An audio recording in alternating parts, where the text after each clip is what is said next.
Morning, everybody. I'm just going to start on the next chapter today. We're going to be talking a little bit about the lymphatic system. And in reality, this one's going to be the lymphatic system as well as the immunity. The first little bit of this is just going to talk about the basics of the lymphatic system. So, again, if you recall, the lymphatic system, at least on some of it, when we were talking about capillary exchange of water in the blood vessels chapter, we did have a little discussion about how really the amount of water getting pushed out of the capillaries is more than the amount that gets drawn back in. And because of that, we would have a buildup in water in this tissue if all things were left to their own devices.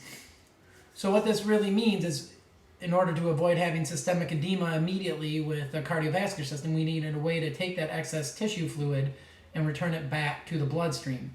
And in reality, that's what the lymphatic system is doing, at least the set of vessels and structures in there.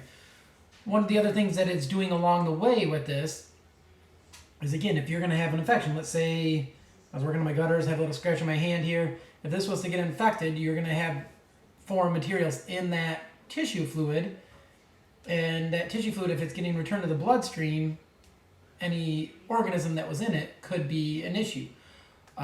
Because of that, we're going to see the lymphatics also are highly involved in the immune response in terms of taking a look at what's in that fluid and really making sure that anything coming back to the bloodstream is being screened for infectious materials.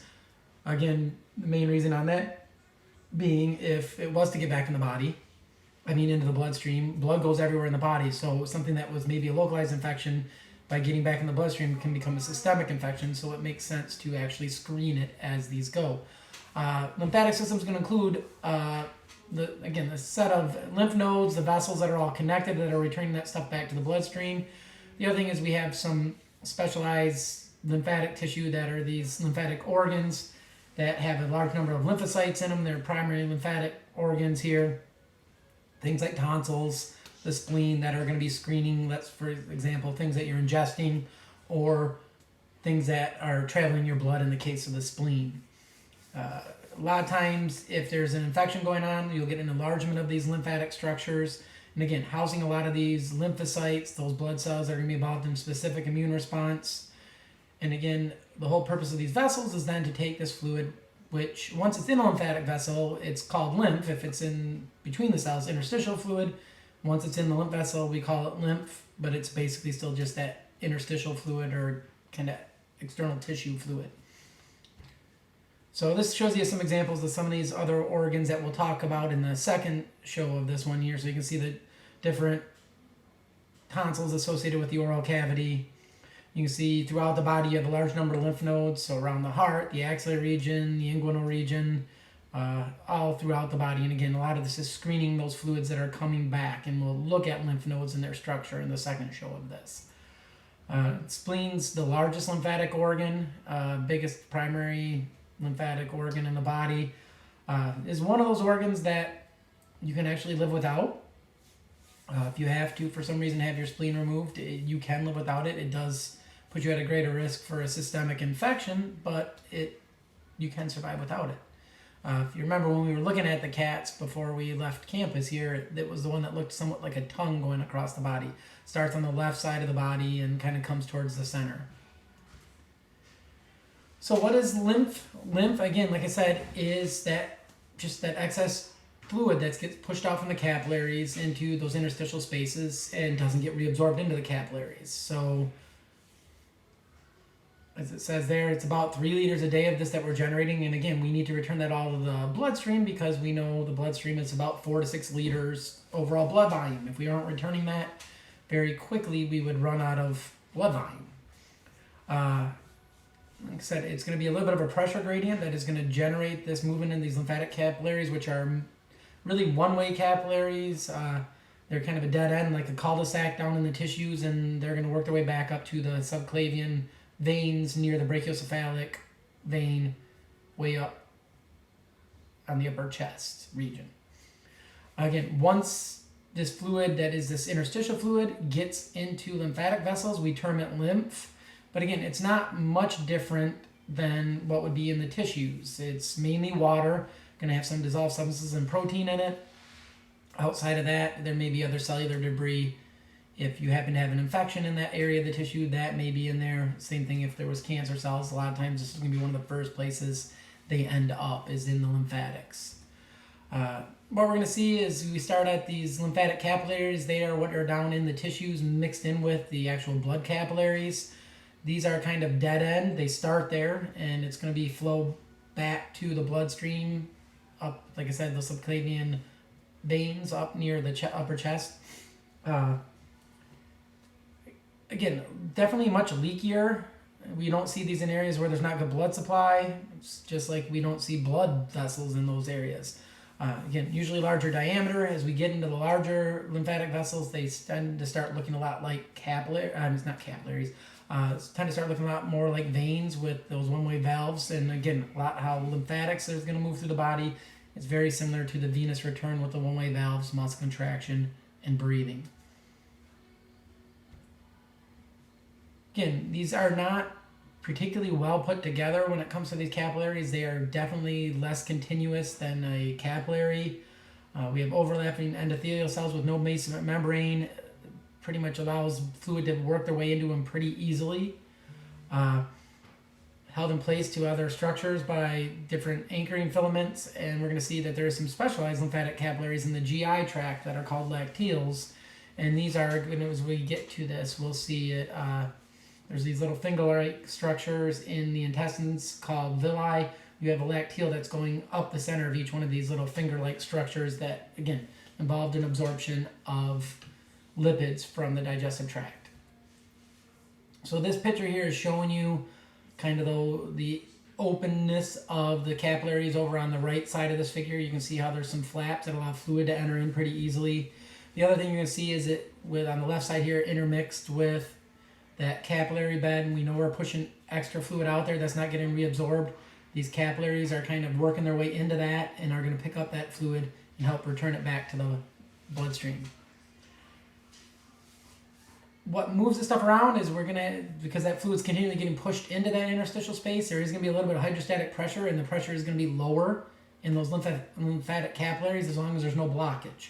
So that continual fluid going out from the blood capillaries is going to push interstitial fluid into these lymphatic capillaries and then start moving it up those lymphatic capillaries. As we get it in there, we have valves and other stuff there that are helping to keep it moving back towards the bloodstream. So once it gets in there, it kind of gets trapped in that lymphatic vessel, and then through a series of one-way valves and the fact that we breathe and that we have muscle contraction, this is going to help move all that lymphatic fluid back to the bloodstream. And again, if you go from these lymphatic capillaries to larger vessels, there's only going to be a couple I really want you to know the names of, but lymphatic vessels are a little bit bigger than those capillaries. They're much more similar to a vein, one of your smaller veins here. They have the three different tunics, a tunica intima, media, and externa, very similar to a vein. And again, they're going to have those one-way valves that let the stuff go through it this way and then will seal shut. And again, keeping that lymph fluid moving back towards the bloodstream because it has to work against gravity for a lot of the body. But those one-way valves are going to keep any lymph from back flowing because it's not a high-pressure system. It's not like the arteries where we have a pump really forcing everything. And again, as I've said a couple times already, these are going to be traveling a lot of times with those arteries and veins through the muscle bodies. When the muscles contract, it's going to squeeze the stuff back towards the heart because of the one-way valves. The breathing, much like we had with venous return, creates lower and higher pressure times to help draw fluid into that thoracic cavity. And even the pulse pressure pressing on these lymphatic capillaries and nearby arteries are going to help move this. And in some of the very, very large ones, there can be some lymphatic smooth muscle in the walls that will do a little bit of rhythmic contraction to help move it through some of those much larger vessels.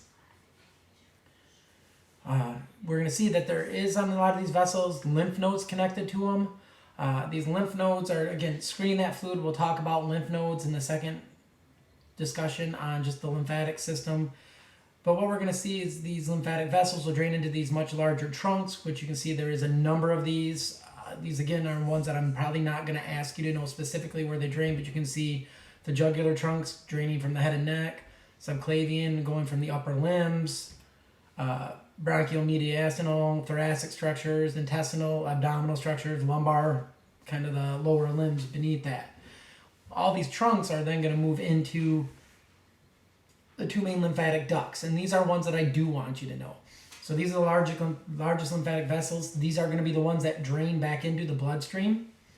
So you have the right lymphatic duct, which obviously is going to be on the right side. It's up in this region.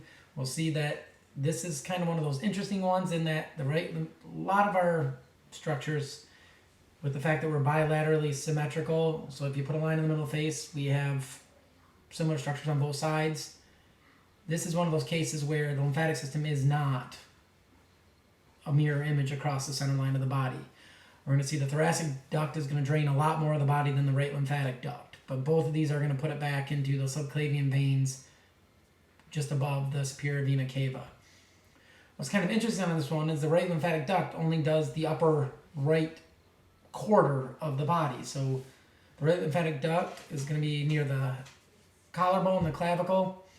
It is draining lymph from the right side of the head, the right arm, the right part of the thorax above the diaphragm, and it's going to be returning that stuff to that right subclavian, right to the junction between the subclavian and the jugular vein, which just after that is going to go to the brachiocephalic vein.